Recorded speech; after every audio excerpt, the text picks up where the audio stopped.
You're listening to the Vocabbett podcast, where I help students improve their vocabulary for the SAT, ACT, and life itself using my unique and research-backed story-based method. On this podcast, I'm sharing the best tips and tricks for a more enriched vocabulary and pain-free test day.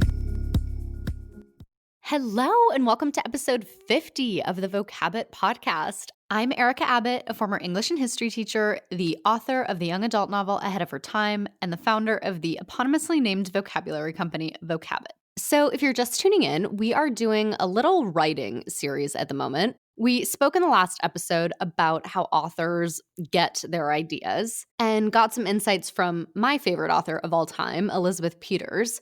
I am now in the idea formulating stage for the sequel to my book, Ahead of Her Time, and I have a lot of questions to ask my brain and the muse about where this story should go. In this episode, I'm going to share some of the questions that I have, and hopefully all of this will help you if you want to write a novel of your own.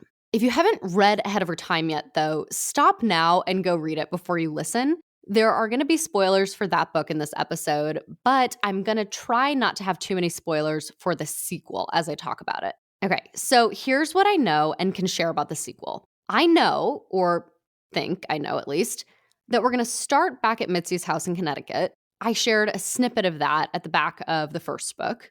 I also know that Cleopatra needs to get a job because it's going to be hilarious. I know that I want Cleopatra to go back to Egypt because it will be really interesting to see how she feels about it today, kind of a parallel to the shock that Noor experienced in the last book.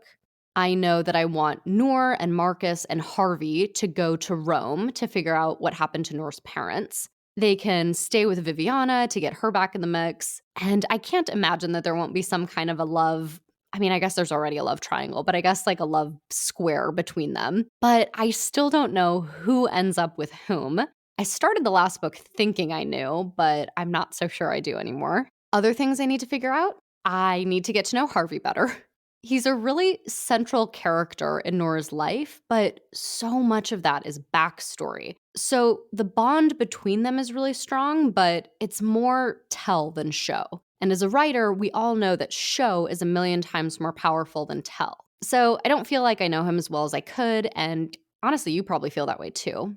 I mentioned that I'm using the Save the Cat Writes a Novel beat sheet to put together the outline. One of the things that I love about it is that it has really specific plot points you want to hit and says, by 10% of the way through, you should have established this and whatever else. It just provides a really nice framework. And the author, Jessica Brody, says that all novels can be classified by 10 genres. But these genres aren't like fiction, nonfiction. They're, a rite of passage book, a dude with a problem book.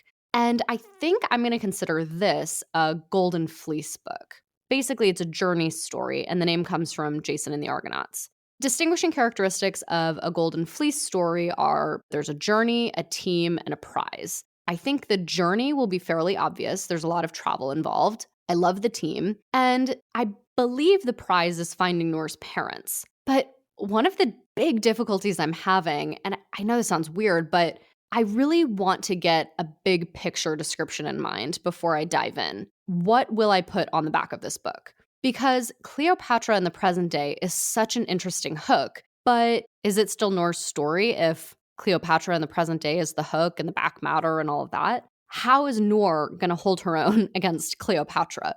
In the last book, in ancient times, she had so many new dangers and challenges that it made sense to stay with her. Her story was still really compelling. But the reverse is true in modern times. So I'm actually thinking about making this book dually narrated and going back and forth between them, because I just can't imagine that Cleopatra won't insist on making this her story a bit too. And, again, that helps, but okay, what does the back matter say? Is it Cleopatra in the modern day? Is it Noor finding her parents? Is it both?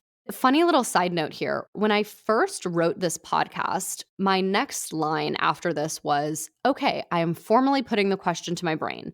How do I tell this story to its greatest potential? What would be the most exciting and entertaining angle to capture their story? And right after that, a rough idea of the first 7 chapters just landed in my brain. And those 7 chapters are dually narrated.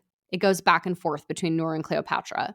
It's not perfect. There are definitely a lot of details and questions that I still have to fill in, even within those chapters. But I'm definitely no longer thinking it'd be crazy to kind of make this half Cleopatra's story as well. Logline and back matter are still TBD, but here's what I wrote for the tentative, what's on the back. Everyone knows Cleopatra committed suicide after losing her empire to the Romans. Everyone, that is, except Noor Cunningham and her closest friends. Having accidentally traveled through time, this unlikely band of college students brought the Queen of Egypt back to the only place they knew was safe, a country house in modern-day Connecticut.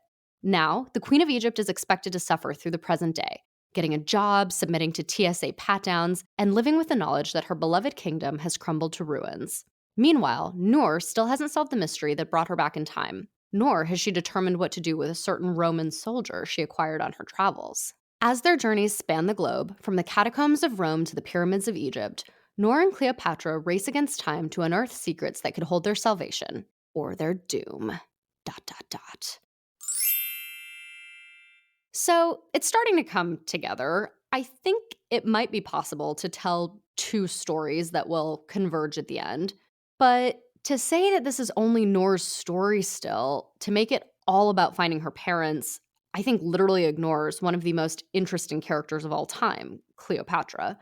So that's where I am with the sequel to Ahead of Her Time, tentatively titled Behind the Times. I'd love your feedback on that, or if you have a better title idea, let me know. Hopefully, watching me work through some of my difficulties helps you if you're writing a story of your own, and I will see you next week.